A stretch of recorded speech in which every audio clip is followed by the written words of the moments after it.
La first image même comment? Bon, ah, voilà. Eh, Bon, bonsoir tout le monde. C'est selon l'heure à laquelle je me trouve chez moi. Puis vous faites ce que vous voulez si c'est le jour chez vous. De toutes les façons, je maintiens ce qui se passe où je me trouve. Bonsoir.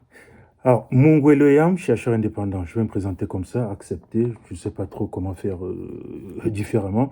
Celui qui inspire cette vidéo, c'est Jean-Marc Sobot. Lui, il se présente toujours en disant Jean-Marc Sobot, journaliste. J'ai pas ses qualités, j'ai pas son métier, on va dire. Je vais encore cacher beaucoup de choses, ça ne vous regarde pas. Voilà, Mungwe Mathias, chercheur indépendant. Donc, moi, je parlais de Jean-Marc Sobot. Je suis presque jamais d'accord avec lui, mais n'empêche, il a inspiré cette vidéo. Il s'agit du congrès panafricain qui s'est tenu à Lomé il y a quelques jours et qui a fait couler beaucoup d'encre, beaucoup de salive, qui a été embaumé de plusieurs polémiques. Alors, il faut dire d'emblée que le panafricanisme, depuis Garvey, Henry Sylvester Williams, l'avocat de Trinidad, qui l'a vraiment politiquement inspiré, ou alors le mouvement de la négritude, le correspondant du panafricanisme dans le monde francophone, on l'a défini comme ça, la Black Consciousness en Afrique du Sud. Bon, le panafricanisme se présente comme cet effort d'unifier les Africains du continent et de la diaspora. On parle de doctrine, c'est pas très exactement ça, c'est plutôt un mouvement donc, qui tend à développer cette unité-là et les solidarités africaines. Ça a été une nécessité, ça continue à l'être. Donc c'est donc un mouvement dynamique en perpétuelle marche avec plusieurs variantes, on va dire. Alors, le congrès de Lomé, est-ce que j'y serais allé? Non. Pour ma compréhension du panafricanisme, non. Je suis plutôt proche de ce qu'a expliqué Kémy Seba. Euh, Est-ce que les panafricains pourraient y siéger? Vous serez étonné. Oui, et oui, et oui. Et encore, oui, ils pouvaient. Ils ont le droit de leur choix. Ils n'ont pas la restriction qu'imposent ceux qui ne les aiment pas et ceux qui n'attendent que ce qu'ils ont fait pour critiquer. Même si on n'aime pas, ils pouvaient y aller. Les groupes panafricains, il faudrait que vous le compreniez très bien, ne sont pas plus bêtes que les autres groupes. OK? Ils ont, comme toutes les autres entités, leur droit à leurs fautes, à leurs erreurs, à leurs insuffisances, mais surtout leur compréhension des stratégies qu'ils veulent mettre en place pour parvenir à leur but. OK? Il y a aussi chez les panafricanismes ce souci de faire foule partout. On ne va pas tous, partout, au même moment, faire la même chose, dire la même chose, pour être beau aux yeux de ceux qui n'attendent que la moindre faille nous enfoncer le couteau dans le flanc. D'ailleurs, je ne sais pas ce qu'on fait dans vos villages, mais dans le mien, ceux qui vont à la chasse ne vont pas à la cueillette des champignons. C'est un fait. C'est établi, c'est partout. Nous y reviendrons si vous voulez. Alors, est-ce que je suis allé à ce congrès? J'ai dit non. L'autre question qu'on peut se poser, c'est de savoir si le pouvoir au Togo était le plus qualifié pour l'organiser. Pour les couleurs que porte maintenant le panafricanisme, pour ce que défendent ces exposants actuels, pour l'histoire contemporaine de cette clique politique au pouvoir au Togo, la réponse est inéquivocablement non. Ils n'avaient pas qualité, ils ne sont pas enveloppés de notre bénédiction s'ils l'organisent. Mais est-ce qu'ils pouvaient? Là aussi, la réponse est oui. Il y a des entités meilleures qu'eux qui seraient plus légitimées à organiser un congrès sur le panafricanisme, mais le panafricanisme n'appartient à personne, malheureusement pour vous et pour moi. Le panafricanisme appartient à tous les combats auxquels font face les Africains à tous les moments, où qu'ils se trouvent, de quelque obédience qu'ils soient, et même de quelque nationalité qu'ils soient.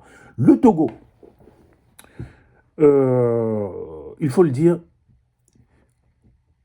est aussi né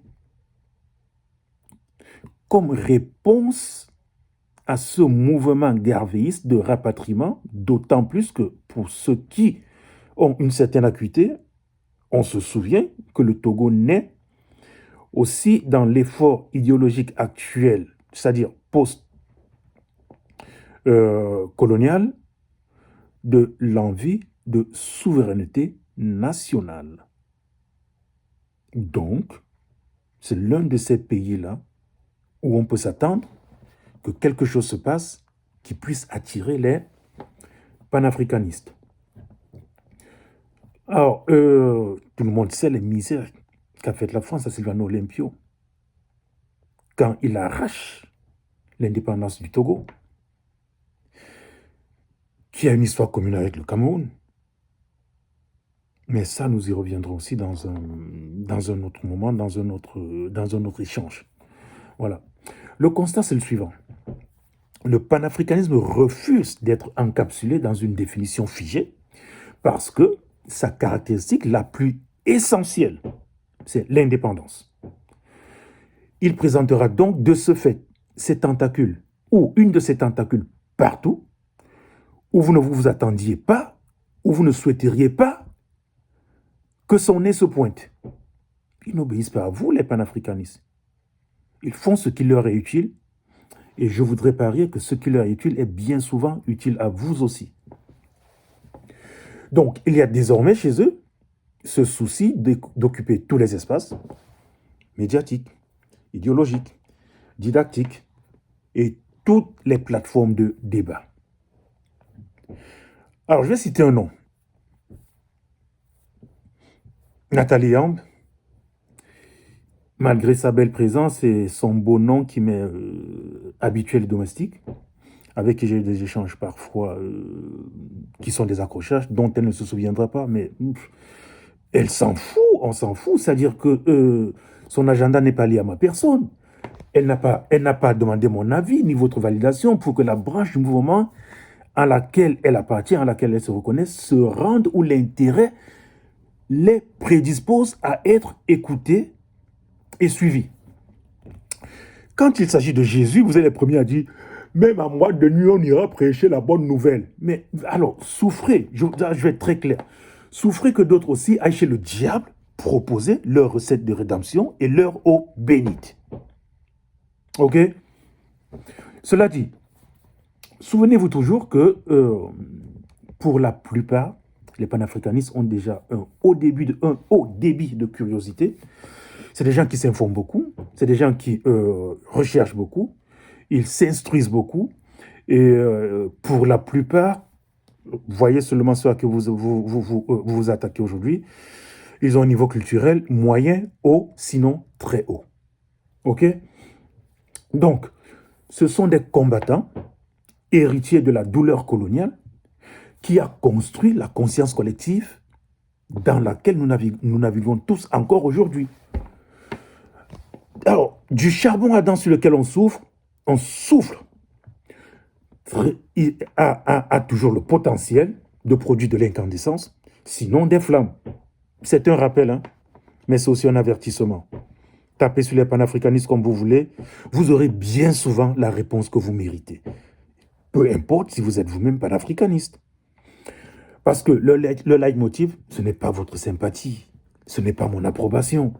On s'en fout royalement. Je voudrais vraiment le dire de cette façon-ci.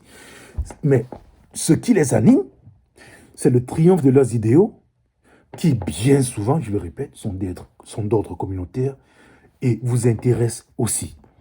Or, étant fatalement, indéniablement des humains eux aussi, déjà qu'ils sont traqués, ma foi, et généralement sur la défensive, il y a de quoi. Préparez-vous. Moi, c'est un conseil que je donne. Puisqu'on n'obtiendra pas de moi que j'ignore que les panafricanistes ont aussi des défauts. Ouais, bien sûr, c'est des gens comme vous. Ils vont aux toilettes, ils font pipi, ils font doudou, ils font boum, ils font pas. Comme vous tous, ils crachent, ils sifflent, ils dansent, ils chialent, ils pleurent, ils souffrent. Ils ont des corps et des anticorps comme vous. Et ils ont des microbes partout sur leur corps comme vous.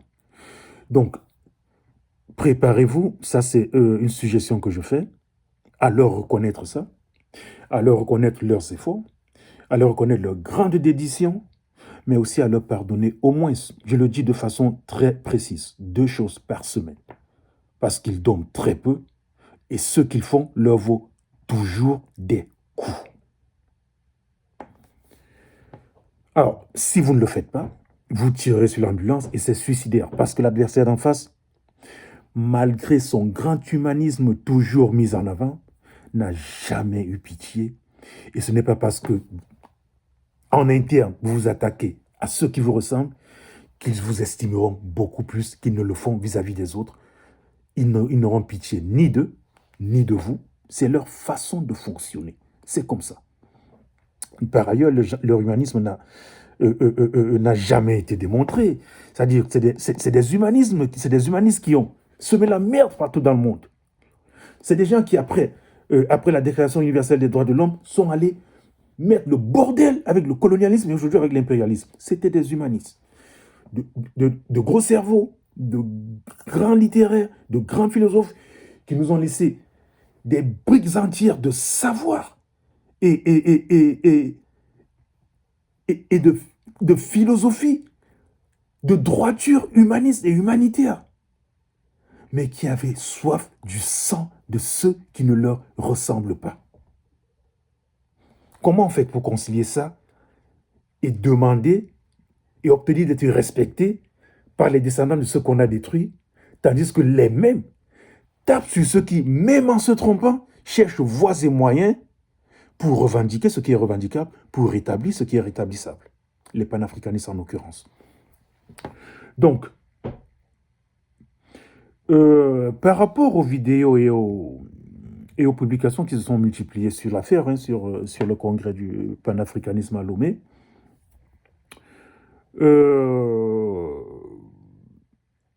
on a fusillé surtout les Camerounais. J'en suis un. Bon. Et à ce congrès, je sais pourquoi d'aucuns sont déçus. Je vais vous dire. C'est que les gens partagent ces sorties critiques, mais moi, je ne les aime pas beaucoup. Ce qui vous arrive, c'est que l'esprit chrétien ne vous a pas encore quitté. Je m'explique. Vous êtes obsédé par le messianisme, mais ce n'est pas de votre faute. Je vous justifie, vous voyez. Vous cherchez des dieux et des messies partout. Ce qui fait que dès qu'un mortel, quote unquote, entre guillemets, en qui vous croyez, en qui vous avez cru, chez qui vous avez reconnu un messie, malgré toutes ces imperfections que vous n'avez pas perçues tout de suite, dès qu'il vous donne une mauvaise réponse, peu importe s'il en a donné 9 de très bonnes avant, il devient l'homme à abattre, il devient le diable. Je l'ai vu avec Alain Foucault, je l'ai vu avec Franklin Yamsi, je l'ai vu avec Nathalie Yam, je le vois avec beaucoup d'autres. Je vais en rester sur ceci pour l'instant. Votre attitude me rappelle ce que le Zimbabwéen Benjamin Burumbo disait. Each time I want to fight for Africans, for their rights, I only use one hand. Because the other hand is busy trying to keep away Africans who are fighting me. Chaque fois que je veux me battre pour des Africains, je n'ai que le loisir d'utiliser une seule main. Parce que l'autre main est occupée à repousser les Africains qui m'assaillent et qui me combattent et voudraient que j'arrête. L'hostilité à laquelle fait face le panafricanisme est justement exténuant. Moi, je ne comprends pas qu'on ne comprenne pas combien de temps ça nous fait perdre, surtout que le plus souvent, c'est de la petite chamaille sur des personnes.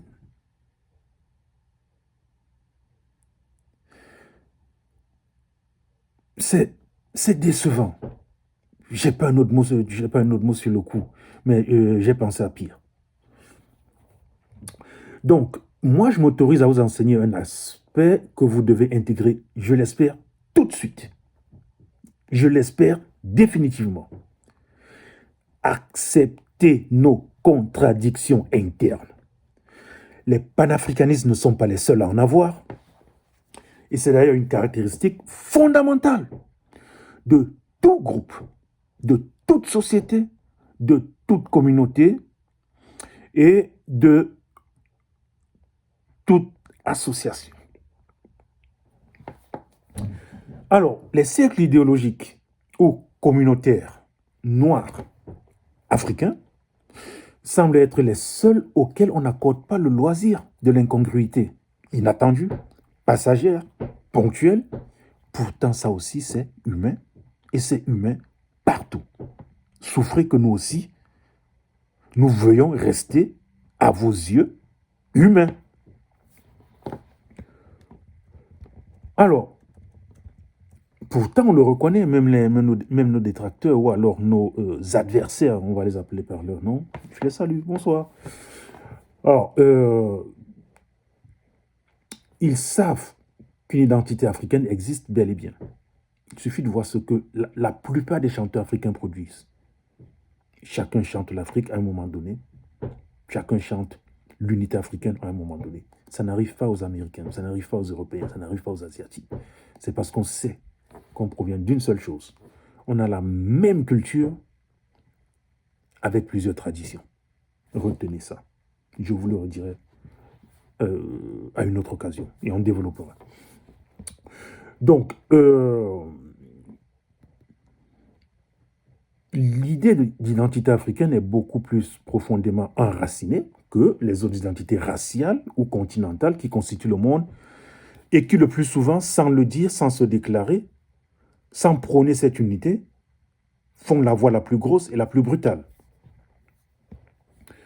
Moi, je trouve assez dérangeant que ce soit, par exemple, dans mon cas, un Européen, non, on va dire un blanc, c'est comme ça. S'il était jeune, je n'allais pas dire un bleu, qui m'a une fois fait l'observation, après avoir suivi d'assez loin nos échanges entre panafricains, et qu'il soit venu en privé me dire, le lion, c'est comme ça qu'on m'appelle, je suis camerounais, le lion, le monde noir manque cruellement de solidarité interne. Bouh, le choc. C'est un blanc qui dit ça. Ah oui, parce que dans tous vos nyama, toutes vos petites, on va appeler ça comment, euh, euh, attitudes vitales, vitalistes, vous êtes remarqués, on vous voit, on vous suit, on vous épie, on vous étudie, et on prépare quelque chose pour vous qui est contre vous, en tout moment. Il me dit, les noirs manquent de solidarité interne. On n'a pas souvent envie de l'admettre, mais c'est patent, c'est trop évident. Et croyez-moi, si les gens d'en face le savent, ça veut non seulement dire que c'est grave, mais aussi que vous êtes en danger. Puis, votre aigreur n'arrange pas les choses. Puisque, effectivement, inconsciemment, ils utilisent ça contre vous. Contre nous. C'est mieux? Voilà. C'est regrettable de constater que le panafricanisme est clochardisé, paupérisé, mis au banc, mis à l'étroit, mis dans un angle d'un ring de boxe par les Africains et les Noirs eux-mêmes. Mais son regain de vitalité actuel, qui vous fait tellement jaser, correspond aussi à des soubresauts pour exister, puisque vous mettez leur existence à mal, notamment par des actions, je le disais plus haut, stratégiques. Tout ce qui se passe est prévisible et d'ailleurs prévu. Alors, je dis, soyez patients, compréhensifs et gentils avec les Noirs. Nous sommes une communauté de beaucoup de soins. Beaucoup de besoins. Beaucoup de besoins et très peu de soins. Avec des tares internes, je l'ai dit plus haut, comme toutes les autres communautés. Plus, moins, ce qui est sûr. Nos limites internes disent le degré d'écrasement auquel nous nous trouvons et sont indicatrices aussi des efforts qu'il nous faut encore faire de nous-mêmes. Alors, à un moment donné, comment on en sort? Les solutions seront deux. Un, laisser que les choses arrivent, c'est-à-dire que nos limites émergent naturellement pour jauger le niveau et comprendre si nous sommes en train de progresser. Et de deux, il y a aussi que il ne faut jamais cesser d'en parler avec l'esprit critique qui convient pour que les remèdes psychiques aussi fassent leur cours et fassent leur effet. Nous sommes une communauté psychologiquement très affectée. C'est pour ça que c'est lâche de faire la guéguerre que vous faites à tous ceux qui, par le moyen qu'ils pensent juste, veulent faire, dire, construire, élaborer, implanter quelque chose en Afrique, dans les Afriques, pour les Africains, dans les diasporas. Alors, sachez d'autre part que les exposants et les courants internes du panafricanisme peut-être ne se connaissent pas tous, peut-être ne se connaissent pas tous, peut-être ne se connaissent pas individuellement, physiquement les uns les autres, mais ils sont tous interconnectés et au courant de l'existence, chaque tendance des autres. Tous. Alors, c'est absurde qu'ils se fassent la guerre, je le reconnais. C'est absurde qu'ils se combattent souvent, mais contrairement à ce que vous croyez, le plus souvent, ils évitent de se marcher sur les pieds les uns des autres. Parce que ce qu'ils ont en commun, c'est la concentration sur l'objectif et non sur les accidents de parcours qui vous intéressent tant que vous voyez définir seulement par ça le panafricanisme. Ça ne va jamais marcher. Alors, voilà pourquoi ils ne pouvaient pas être tous à Lomé pour cette occasion et au même moment. Alors, le Togo, par exemple, c'est le pays d'origine des Gounti-Béanzin, pour en citer un qui n'est pas camerounais. Et tu vas voir sur Google, on te dit, je lis, leader controversé de la Ligue de défense noire africaine, LDNA, et figure du panafricanisme radical français, connu pour ses prises de position et des condamnations judiciaires. Radical. Rien de moins, rien que ça. C'est quand même bizarre qu'on trouve des divergences, des points de distinction entre les panafricanismes et toutes les tendances panafricaines, et qu'en même temps, on colle à tous sans distinction l'étiquette de l'extrémisme, en plus du sentiment anti-français ou alors anti-européen. Alors, dans tout ce que je viens de dire, le charabia qu'on jette sur nous, pas de temps en temps, mais tous les jours et à toutes les minutes, là, je vous suggère de remplacer sentiment par ressentiment. Le sentiment, d'abord, est un droit naturel. Alors, le ressentiment l'est tout autant, mais celui-ci est légitimé par les pages sombres de l'histoire par lesquelles nous sommes passés. Donc, si le panafricain, si le panafricaniste, si l'action panafricaine est anticolonialiste, antifasciste, anti-impérialiste, quant à la violence qu'on nous attribue, voici mon commentaire pour clore la question. OK?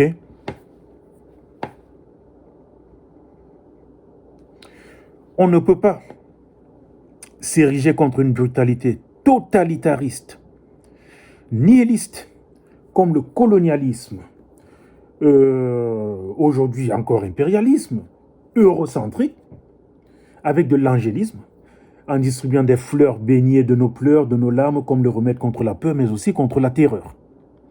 Donc on ne combat pas leur brutalité avec la bonté de cœur ou le sourire aux lèvres. Ça n'a jamais marché, ça ne marchera pas. Les anti-révolutionnaires, les anti-panafricanistes, les anti-indépendantistes ne font pas le choix entre les combattants ou alors les activistes non violents et les activistes bien disposés, angélistes. Ils ont tué Martin Luther King comme ils ont tué Malcolm X. C'est pas parce que, oh, vous savez,